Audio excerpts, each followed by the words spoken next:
Okay. Good afternoon, everybody. Listen, boys and girls. Already we were discussed about the trigonometric equations. Okay. Morning. మనం ఏం చేయాలంటే ఇప్పుడు ఈ trigonometric ఈక్వేషన్స్ని solve చేసి అక్కడ ఉన్నటువంటి యాంగిల్ని కనుక్కోవాలి, యాంగిల్ని ఫైండ్ అవుట్ చేయాలి.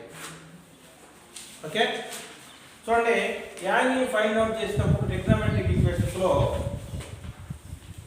Every equations have two principal solutions. చెప్పాను కాబట్టి ప్రిన్సిపల్ సొల్యూషన్స్ ప్రతి దానికి రెండు ఉంటాయి, టూ ఉంటాయి.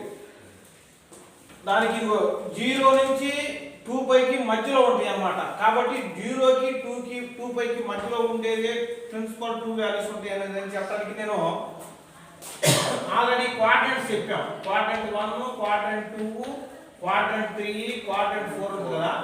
దీంట్లో మనం ఏం చెప్పుకున్నాం, ఇప్పుడు ఇక్కడి నుంచి బయలుదేరండి, 0 దగ్గర బయలుదేరి ఇలా వెళ్ళి సర్కిల్ ఇలా తిరిగి మళ్ళీ ఇలా వచ్చింది కదా. ఇక్కడికి వచ్చేసరికి 2π రేడియస్ తిరిగింది. 0 నుంచి బయలుదేరి మళ్ళీ 2πకి వచ్చింది, మళ్ళీ 2π నుంచి బయలుదేరితే మళ్ళీ 0కి వచ్చింది. అంటే 360 యాంగిల్ తిరుగుద్ది అనమాట అది. కాబట్టి ప్రిన్సిపల్ వాల్యూ అంటే ఏంటంటే 0 నుంచి 2πకి మధ్యలో ఉంటుంది. కాబట్టి every solution have two solution, every equation have two solutions of principal solutions. Next general solutions ఏంటంటే మామూలుగా ఉంటాయి. చూడండి, sin x = sin y అనే ఈక్వేషన్ ఇచ్చినప్పుడు దీనికి జనరల్ సొల్యూషన్ ఏంటంటే x = nπ + -1 n/ny. ఇదే దీని సొల్యూషన్. ఇక్కడ n అంటే ఏంటంటే ఇంటీజర్స్, n వాల్యూ ఇంటీజర్స్ లో ఉంటుంది అన్నమాట. తర్వాత చూడండి, తర్వాత cos x = cos y ఇది వచ్చింది అనుకోండి. అప్పుడు దీని వాల్యూ x = 2nπ ± y. ఇక్కడ n కూడా n అనేది ఇంటీజరే. అంటే ఇక్కడ n అనేది ఇంటీజర్. π అంటే ఏంటి, π అంటే ఎంత, 180 డిగ్రీస్. అంటే ఈవెన్ 180s లో మనకి n వాల్యూ వచ్చింది అనమాట, cos x cos y వచ్చినప్పుడు. తర్వాత tan x = tan y అయినప్పుడు n = nπ + y. n belongs to z అంటే ఇంటీజర్స్. తర్వాత sin x = 0 ఇచ్చాడు, x = nπ. This is the general solution of sin x. తర్వాత cos x 0 ఇచ్చాడు, 2n + 1π/2. ఇది తెలుసుగా. ఈ మీరు టెక్స్ట్ బుక్లో మీరు మామూలుగా ప్రాబ్లమ్స్ చేసేటప్పుడు మీకు వస్తే మీరు రాసుకుంటారు, కానీ ఎగ్జాంపుల్ ప్రాబ్లమ్ చేసేటప్పుడు రాసుకోండి. ఓకేనా.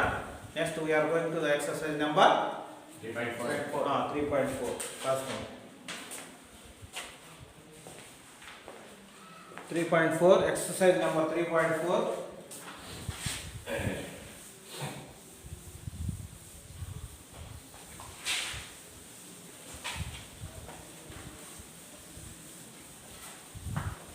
Exercise number 3.4. 3.4. First problem చెప్పయా. tan x = tan x = √3. tan x = √3. Okay, చూడండి, మనం దీనికి పడే కనుక్కోమన్నాడు, ప్రిన్సిపల్ సొల్యూషన్ కనుక్కోమన్నాడు, జనరల్ సొల్యూషన్ కనుక్కోమన్నాడు. రెండు కనుక్కుంటాం, అవునా. చూడండి, ఇప్పుడు జనరల్గా మనకి tan x = √3 అంటే tan ఎన్ని డిగ్రీలు, tan 60 tan 30 ఉంటుంది. అది చూసి చెప్పాలి. ఎంత, tan 60. tan 60 అంటే π/3.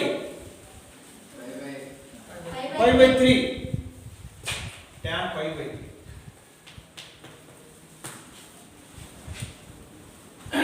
tan x = tan π/3. √3 మైనస్ లేదు కాబట్టి π/3. ఇదే π/3 మనకు దీంట్లో ఎక్కడ వచ్చి చెప్పండి.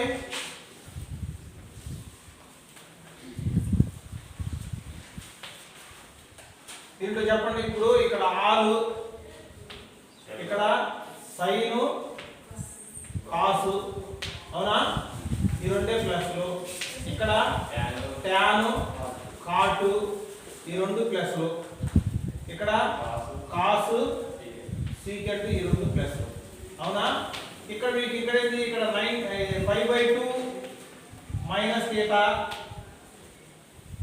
5/2 plus theta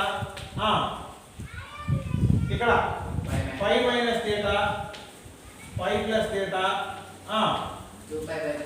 2π/3 minus theta 2π/3 plus theta 2π minus theta 2π plus theta ఈ ఇక్కడ యాంగిల్స్ ఏ క్వాడ్రంట్ లో ఉన్నాయి అనే దాని కోసం మీకు చెప్పింది ఇప్పుడు నేను అవునా ఇక్కడ మీకు ఇక్కడ మనం ఈ టేబుల్ బేస్ చేసుకొని మనం ఇక్కడ కనుక చూసుకుంటే ఇప్పుడు tan ప్లస్ అనేది ఏ క్వాడ్రంట్ లో ఉంది ఇక్కడ ఉంది ప్లస్ అవునా ఇక్కడ ప్లస్ ఉంది ఇంకో క్వాడ్రంట్ ఉంది ఇక్కడ ప్లస్ ఉంది అవునా ఈ రెండు చోట్ల tan ప్లస్ కాబట్టి ఇంకొక వాల్యూ ఏమైంది tan x tan 2π మైనస్ 3 రాసుకోవచ్చుగా 2π మైనస్ π/3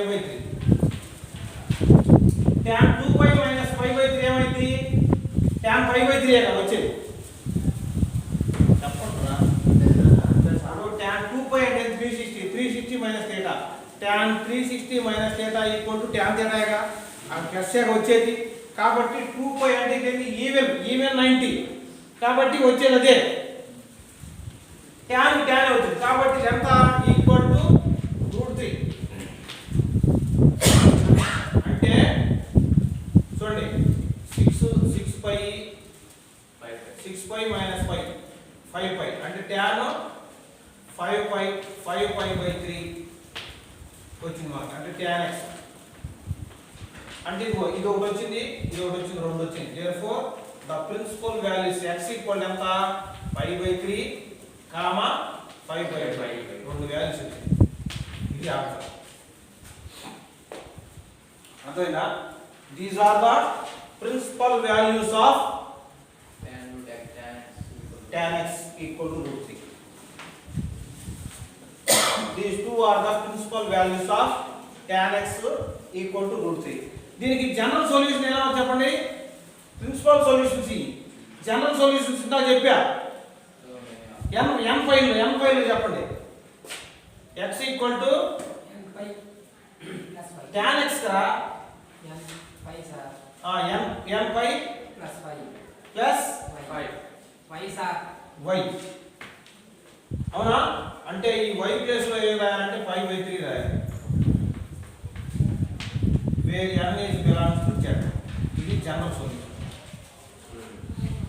సొల్యూషన్ ఇదేమన్నా జనరల్ సొల్యూషన్ ఇదేమన్నా principal solutions okay right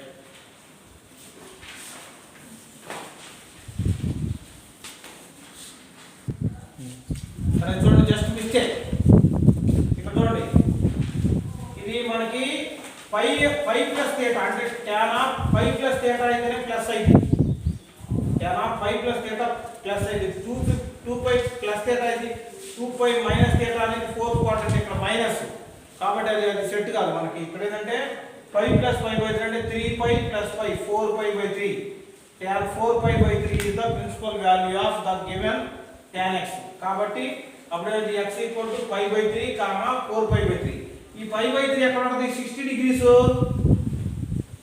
first quadrant లో ఉంటుంది π/3 ఎక్కడ ఉంటుంది 4π/3 ఏమన్నా ఇక్కడ ఉంటుంది అంటే రెండు క్వాడ్రంట్ లో రెండు ప్రిన్సిపల్ వాల్యూస్ ఉంటాయి కదా కాబట్టి those are the principal values of tan x √3 ఇక్కడ చూడండి π/3 4π/3 and the general solutions are n5 plus π/3 n belongs to z principal solutions are ఈ రాయండి principal solutions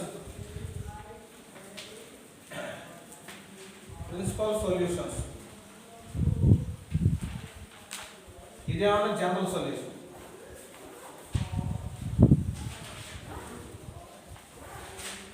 అది రెండు రాస్తాం okay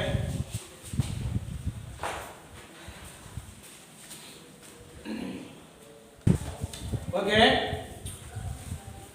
Second problem, exercise 3.4. Secant x equal to 2. How to find out the principal values and principal solutions and the general solutions? Secant x equal to secant pi by 3. From the table, from the trigonometric table, we know secant 60 equal to 2, then secant pi by 3 equal to 2. Secant x equal to, it has in the quadrant number 4. It belongs to quadrant number 4. Cos x secant x plus ఉండేది ఒక fourth quadrant లోనే, కాబట్టి మనం ఈ quadrant లో తీసుకోవాలి. ఈ quadrant లో తీసుకోవాలంటే పై బై 3 2π - π బై 3 అయితేనే secant కి మళ్ళీ secant వచ్చింది. అట్లా కాకుండా ఆడ్ 90 తీసుకున్నాం అనుకోండి, π బై 2 ఆడ్ తీసుకున్నాం అనుకోండి, secant cosecant గా మారింది కదా. కాబట్టి మనం 2π - θ అనేది మనం యూజ్ చేసుకొని మనం ఇక్కడ 2π - π బై 3 రాసుకుంటాం. అప్పుడేంటి 3 2s are 6π - π అంటే 5π by 3. This is also the principal solution of the given secant x equal to 2. So the principal solutions are pi by 3 comma 5 by 3 comma 5 by 3. The general solution x is equal to 2n pi plus or minus pi by 3. Here n belongs to z. This is the general solution of the given equation. Okay.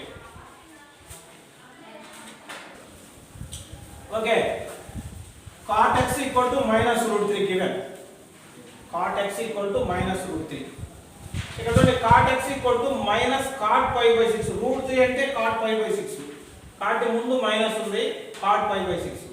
cot pi by 6 minus cot pi by 6 అనేది ఏ quadrant లో ఉంటుంది? Second quadrant లో ఉంటుంది, fourth quadrant లో cot minus.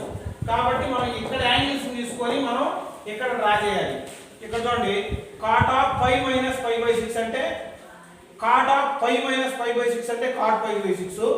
Second quadrant కాబట్టి cot minus వచ్చింది కాబట్టి minus pi by 6.